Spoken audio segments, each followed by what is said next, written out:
खेसारी लाल यादव काजल राघवानी के साथ बहुत गलत काम किया। खेसारी लाल काजल के जोड़ी भोजपुरी में लैला मजनू की तरह एक अटल थे। इन दोनों के फिल्म भोजपुरी में ब्लॉकबस्टर साबित हुआ है।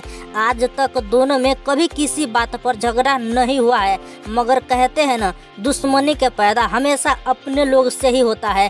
कोई और लोग कितना भी कुछ बोलता है फिर भी कोई फर्क नहीं पड़ता है, मगर अपने लोग थोड़ा सा गलत बात बोलता है, वो बात दिल पर एक तीर की तरह चुभते हैं। सीधी सी बात यह है, काजल राघवानी और खेसारी लाल में थोड़ा सा बात के लेकर के मनमुटाव हुआ है, बाकी कुछ भी नहीं है। दोनों एक साथ अभी भी मिला है, पहले भी मिल के रहते थे और आगे भी मिल के ही रहेंगे। बस थोड़ा सा कुछ बात के लेकर के मनमुटाव हुआ है। इतना बहुत बड़ा झगड़ा नहीं है और नहीं दोनों में दुश्मनी है, बल्कि दोनों एक पहले भी मित्र थे और अभी भी एक मित्र है, दोस्त है। बाकी ऐसा जितना भी अफवाह फैला रहा है, ऐसा अफवाह कुछ भी नहीं है, बल्कि कुछ ही बात के लेकर के दोनों में मनमुटाव हुआ है और ये एक आपस में मिलके सुलटा लेगी। खेसारी और काजल दोनों अच्छे हैं, सब मिलके काम करेगी।